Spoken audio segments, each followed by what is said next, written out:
Жағдайың қалай? Шынымды айтсам, өзімді өте жақсы сезінемін.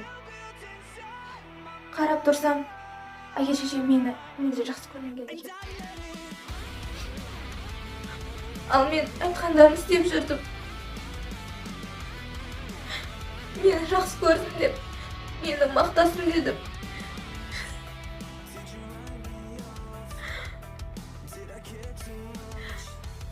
Ұрғандарына шыдадым. Бәріне төздім. Бірақ олардың бірі де болған жоқ. Мені тіпті еркелеткен де емес.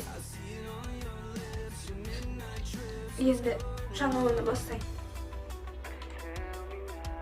Енді арманыма жету үшін қолымнан келгенін бәрін жасайын.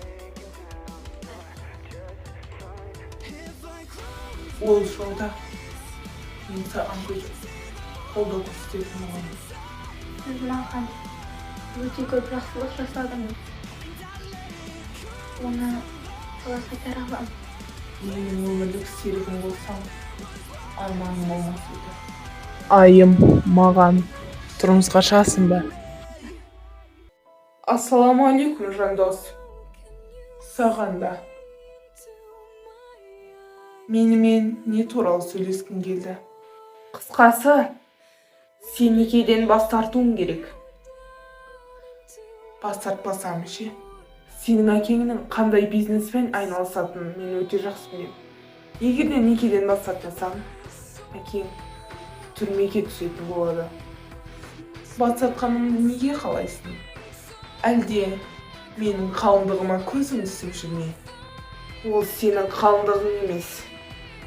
Болғанда емес, болмайды да. Негізі мен басында бұл некеден бас тартқым келген. Онда бас тарт. Жоқ. Неге? Бұл некеден қатты бас тартқым келді. Бірақ та кеше Назгүлді көргенде одан асқан сұлудың жоқ екенін түсіндім. Және бұл некеден ешқайда бас тартпаймын.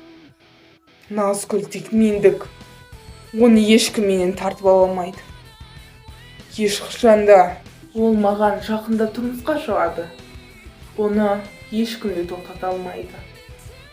Егер де ол келіскен болса, ашуға беріліп бәрін ушықтырып жүрме. Бүгін сенің жолың болды, бірақ келесі жолы сені менен ешкім де құтқара алмайды. Әлі көреміз. Назгүл, кіруге бола ма? Иә, әке, кіре беріңіз. Сен маған ренжулі емес шығарсың. Сізге не үшін ренжуім керек? Мен саған тек бақыт дейтінін білесің ғой. Марсель сені бақытты қыламайды, ал жандос қылады. Сен енді онымен кездеспейсің. Мені жерге қаратпайсың деген ойдамын. Уайымдамаңыз, әке. Ондай ештеңе де болмайды.